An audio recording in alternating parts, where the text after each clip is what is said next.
I'm talking with a band called Dead Heat. They just put out World at War. And I was just talking with vocalist Chris before this. I'm the first one to get this CD, actual CD. So you guys didn't even get it yet. So yeah, you can't really focus. So anyways, see the back. Badass. It's called World at War, brand new full-length record on Triple B Records.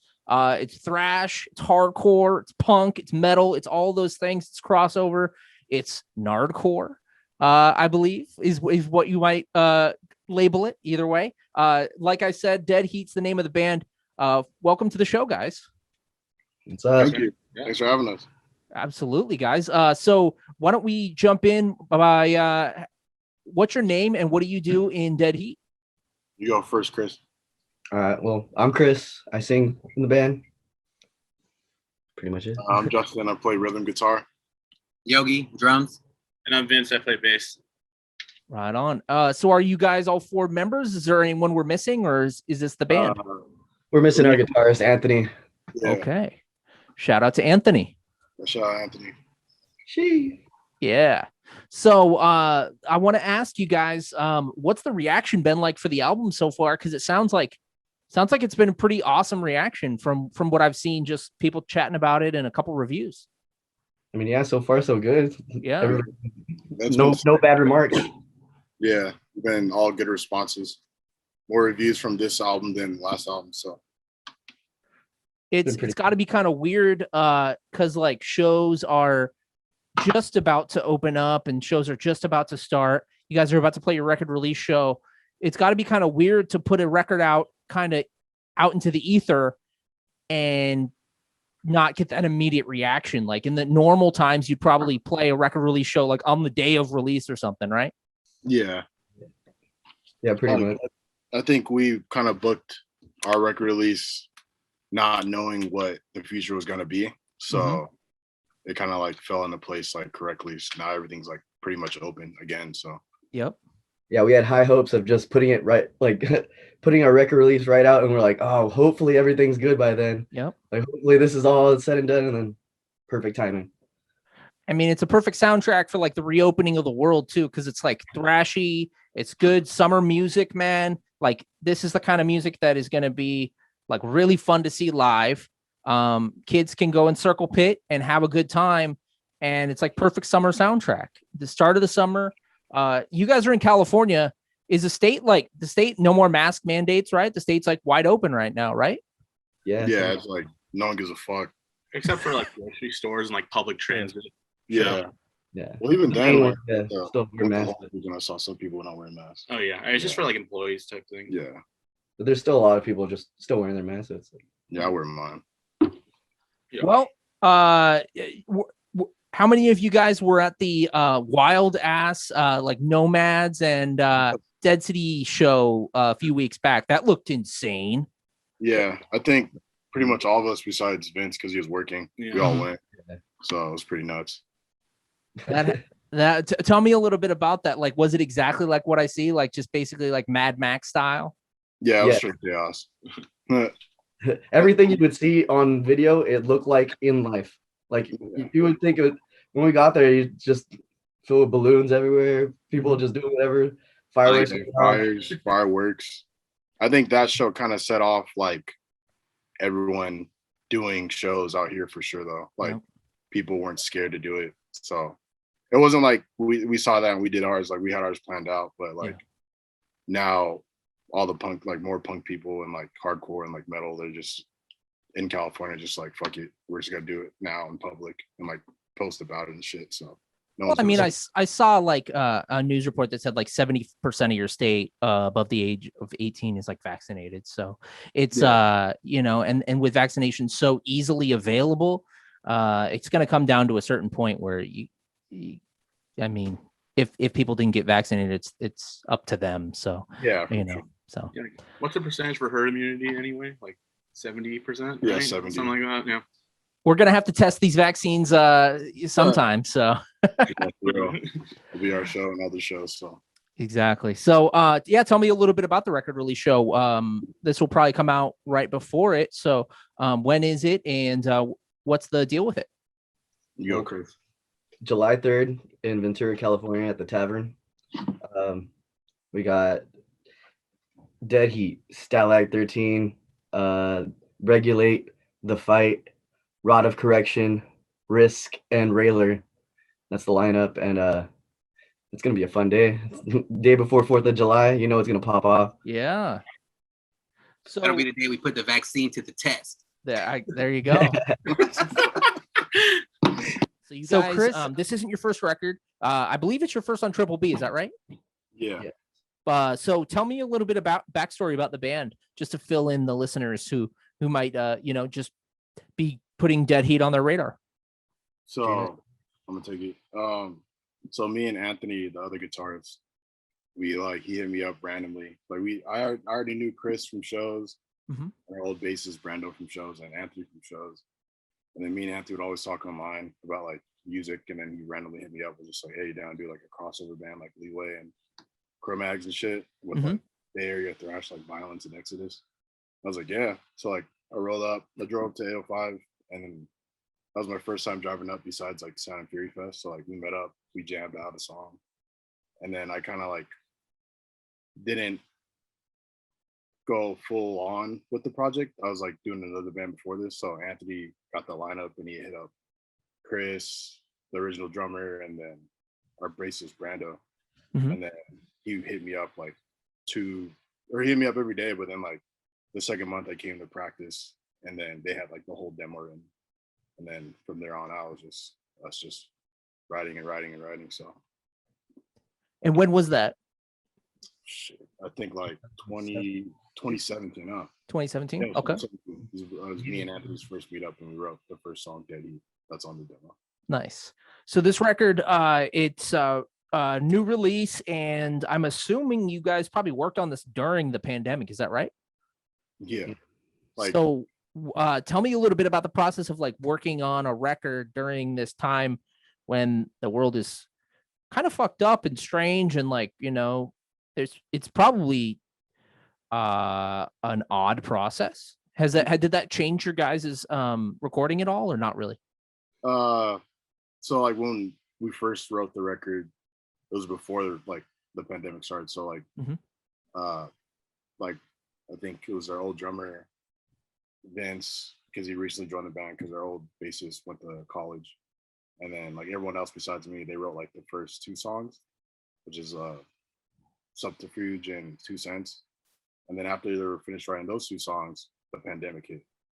So we kind of like for 4 months we didn't see each other. I saw Yogi because like me and him always hang out, and like he joined the band after during the pandemic, and then we kind of like me and him jammed a bit, and then Dante would jam at home and like write songs. And then finally, when we felt comfortable enough, I think like 4 months into the pandemic, we're all like jamming in the 805 and like wearing masks and shit, and just finish the record.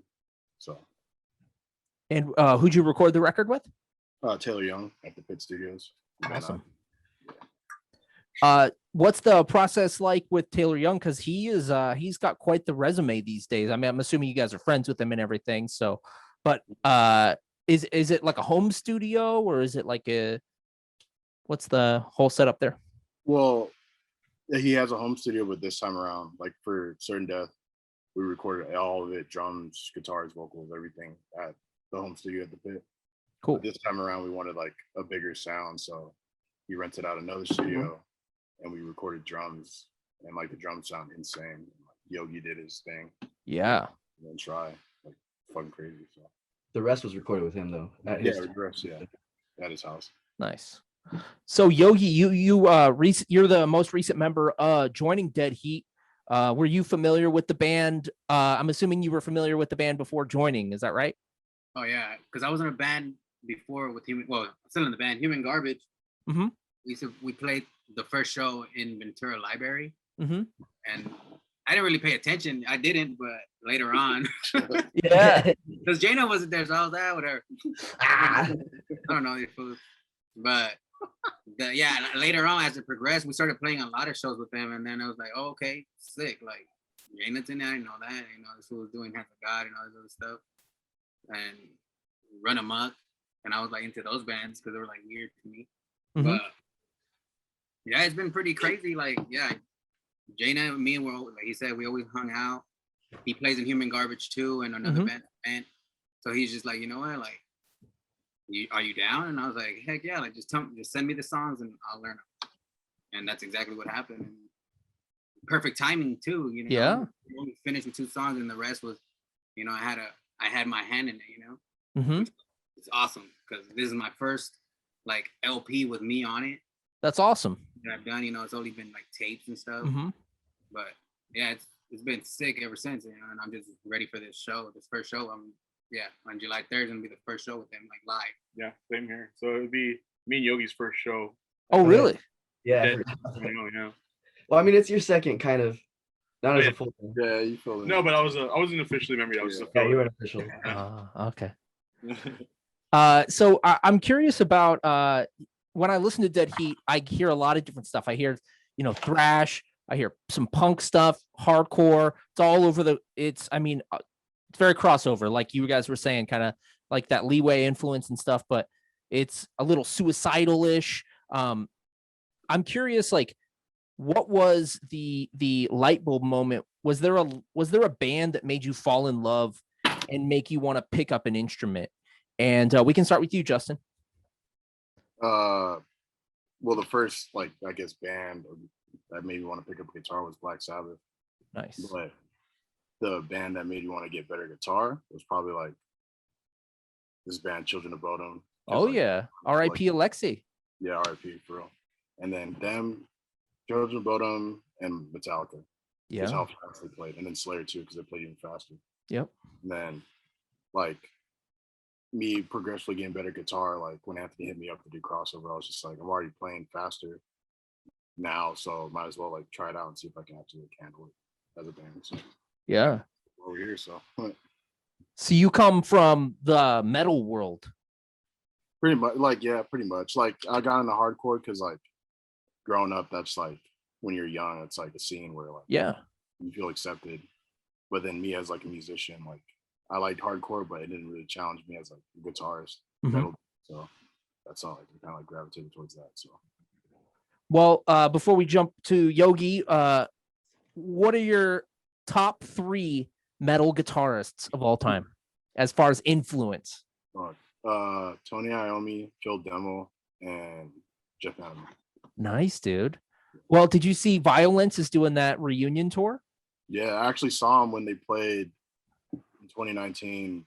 They played at the Region in LA. It was Killer. One Enemy opened, and then Excel, and then Violence played. It was like their first show back in LA in years, and then Sacred Reich headline. So, oh, that's an old school sounding show. That's badass. fucking sick. Right on. Yogi, what about you, man? What was a band that made you want to start playing music? Metallica. Like, Nice. that was the first band that ever hit my ears. Yeah. Little baby, straight up as a baby. I'm not even gonna lie, as a baby. Yeah. I remember it. But and then it progressed through that. Like through that, I got into punk. Like I didn't even go into the metal world.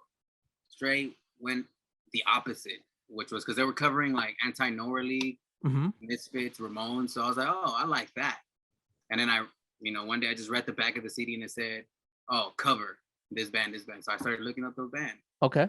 But then, like, yeah, I started playing drums for long, like, yeah, because of Metallica. And then the style that I went for was more like RKL because it was like fast. It was like crazy. It was like what I was able to play because from, the street punk that I was growing up with, it wasn't that good, to the point where people were telling me like, oh, I don't want you in my band because you're playing too good. Mm-hmm. I was like, damn, I guess I like he said, I got to challenge myself. Didn't know what it was, for a long time until straight up Dead Heat. Like this band challenged me as a drummer because now it's like what I wanted to play but couldn't play. Mm-hmm. And it's like now I got to put it into work, to action. So yeah, Metallica, RKL, and Ramones, Misfits, those bands are the bands that got me to play music. Well, Yogi, I got to ask you, who's a better drummer, Little Baby Yogi or Lars Ulrich? Yeah. Little Baby. It was me and then him, but Okay, favorite cool. forever, favorite drummer. Yeah. Hey man, Nobody he's got said he's whack. I know he's whack. You don't gotta tell me. I know he's whack. dude. He's my favorite because he's. Come on, who's the richest drummer right now? I think it's that fool. Well, I mean, he doesn't have to be, Playing you that know. back. He's done so well with, you know, what he's done, and like I mean, I'm not a musician myself, so I can't talk shit. I was kind of just, you know, just a rib, you know. But anyways, obviously big influence for you. And how about you, man? You know, you asking this and made me like kind of like think. I never thought about my origin story like that before.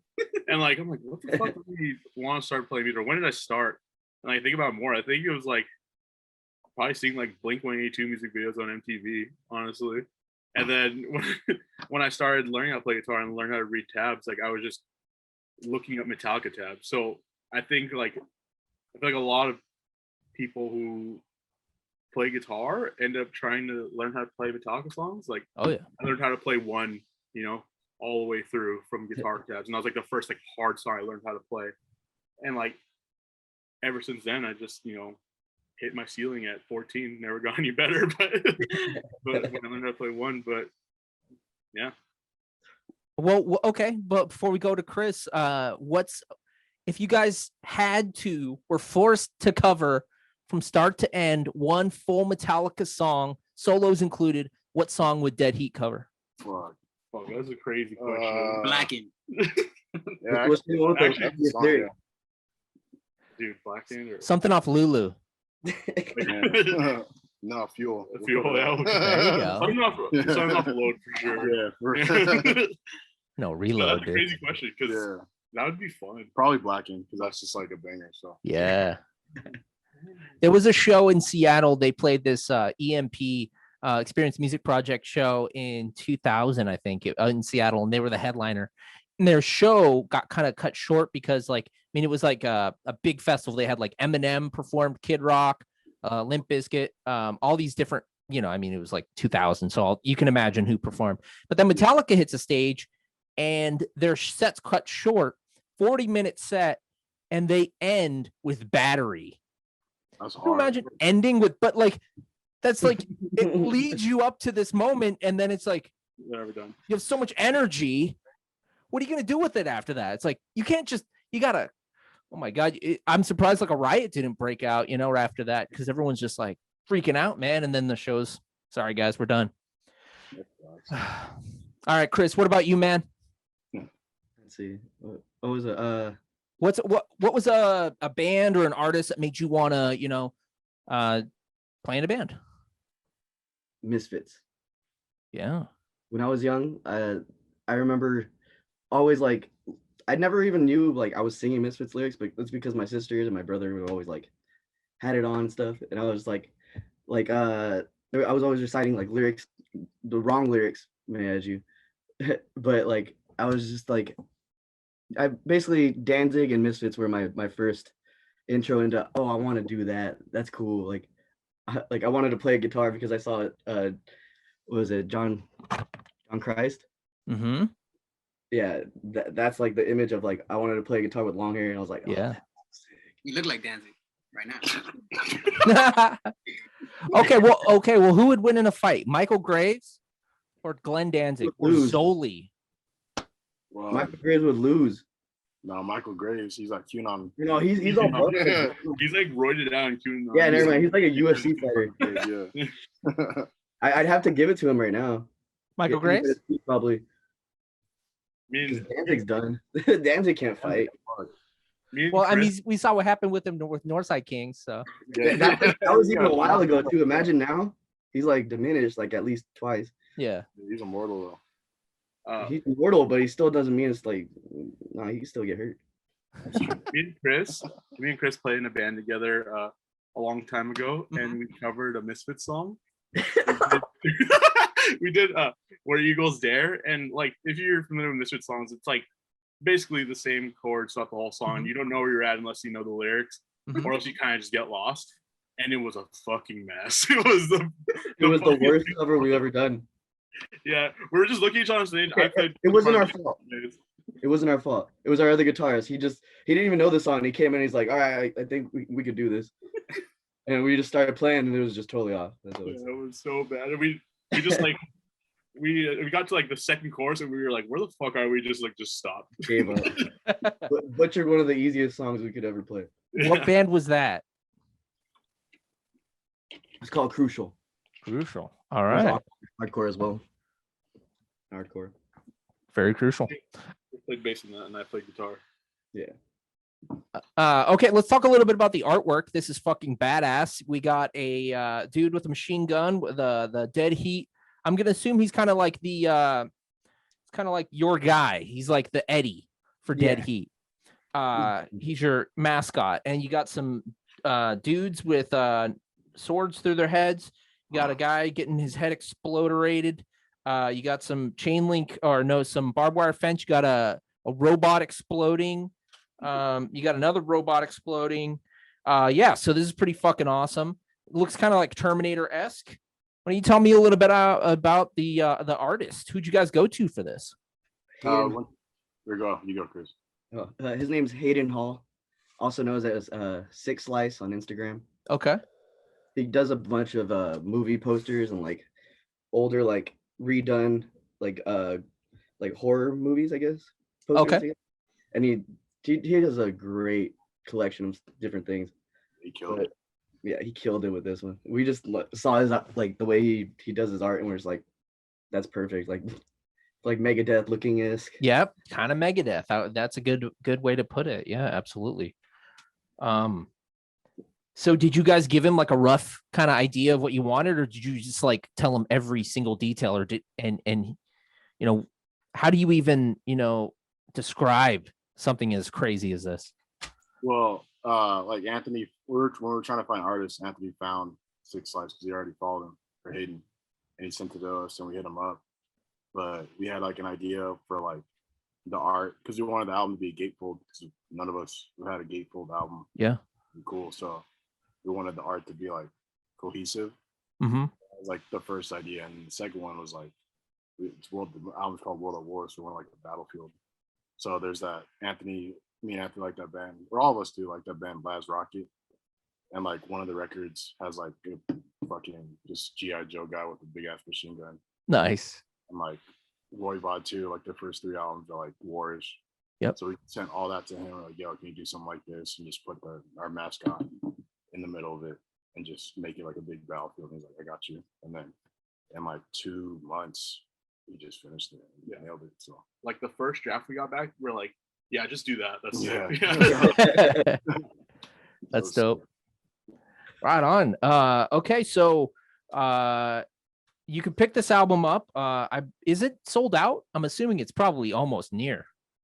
Purple on Triple B is almost sold out. All the other variants are. I think there's still some on Revelation, and there's still some on Edgewood Records. Cool. Well, if you're in the California area, well, California's huge. If you're in the Oxnard area, you can go to the record release show, or you can order it online.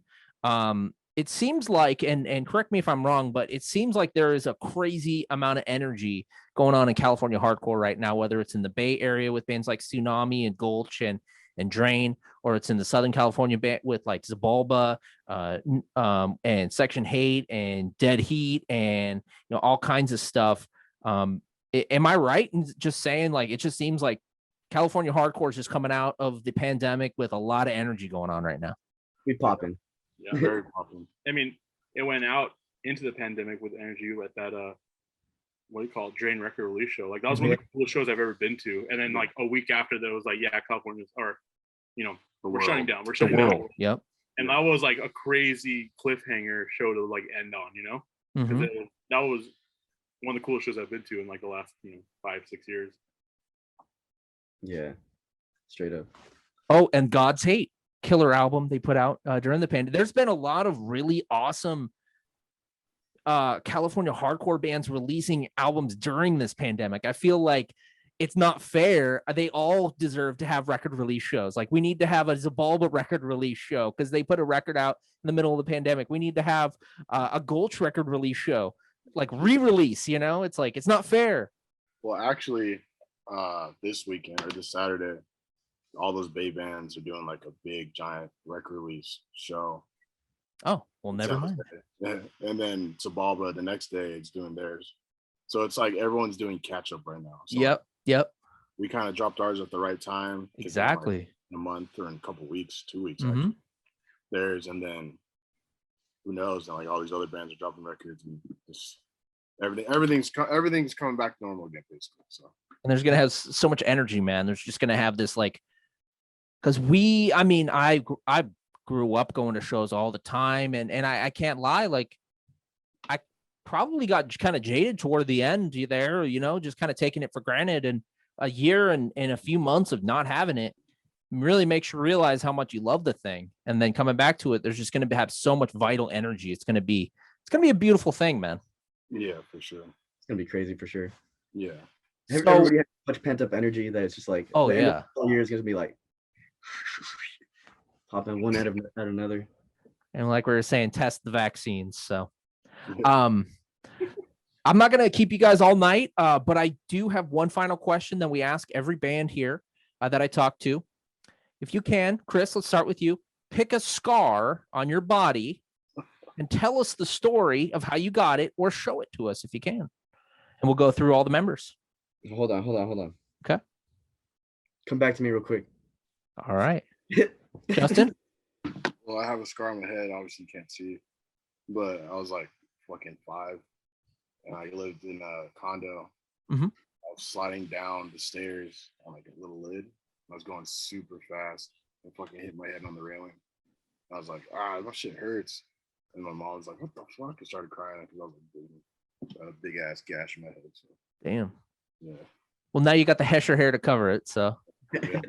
I wouldn't be so lucky, man. I would have a gnarly. Nah, it looked Lucky good. I don't have no scars over there. So, Yogi. Yogi, what about you, man? I have a mini Harry Potter scar.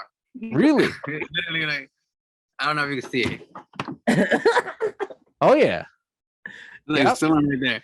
It's like That's literally a nice. little thunderbolt. But I was running. I was a little kid too. And I Microchip. had just ran over a turtle. What? On a bike? I ran over a turtle with a bicycle I was on, and then I got sad, and then I ran away. I was running. I just ran, and then I I ran into a boat that was parked in the driveway. So it's like, and then it left a little scar there. It was a bad time in my life as a kid. You ran over a turtle on a bike, and then you ran into a boat. That needs a trigger warning. It was like this big, like it was tiny. But they let it, like, cause I had a bunch of friends that they had a turtle and they let it play. I ran. Oh my god. Villain. You earned that scar. All right, for me, there's a scar kind of by my eye that you can't really see. It's like I'm not going to show you, but it's me and my brother when we were kids. Mhm. We had like cap guns from like the ice cream man, the ones Okay. with the little 6 things that you would do. Yep. And we were fighting for whatever reason. My brother just slapped me real hard with the gun, like pistol whipped me with Oh a my plastic gun, and like opened up like this wound on the side of my eye, and there's a scar there now. That's like mostly not there anymore. It's like kind of an indent, but that's my most interesting scar. Nothing like running into a boat after running over a turtle or anything like that. But you got pistol whipped with a cap gun, dude. Yeah.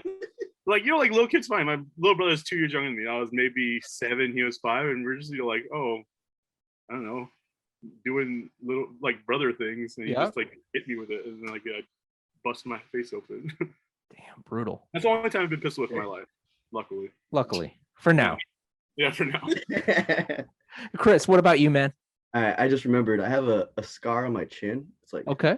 from here to here, but I got it when I was like 8, and I was on a seesaw, teeter-totter, whatever. Mm-hmm. It was with my sister's ex-boyfriend. He was like a big guy. He was like 23 at the time, like Sure. looked like a stocky football player. So he gets like, I'm sitting on the thing, and he gets on the thing and sits down.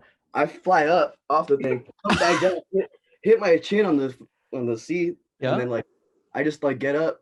Nobody notices that I'm bleeding until we get in the car, and then I have blood all over my shirt. Damn. And then I get home, my mom starts screaming at my sister, about that whole thing. And like I remember going to the hospital, they had to do like 3 stitches or some shit. That was an uneven teeter totter, dude. Definitely. I reopened it up though, trying to stage dive one time during a ceremony. Oh my god. And I just hit the edge of the stage and flew forward and started bleeding everywhere. All right, that's the mission for the Dead Heat release show. Let's see if we can open it up again, right?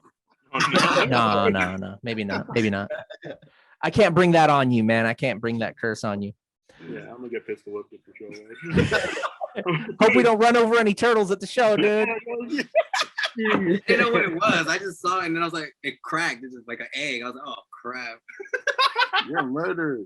No turtles were hurt in the making of this video. Hey, the vegans, we're sorry. So again, Dead Heat's the name of the band. You can pick up World at War. I already did. It's badass. Played in my car. One of my favorite records of 2021 so far. That's weird to say. 2021. Already 6 months into the year. Halfway in. So any final words for the Northwest Seattle audience or anyone who's watching this anywhere in the world? Try and come up soon, I guess. Cool. Other than that, stay high, I don't know. Don't hurt turtles. Don't hurt turtles. Right on, guys. Well, have a good record release show, and thanks again for the interview. Thank you. Absolutely.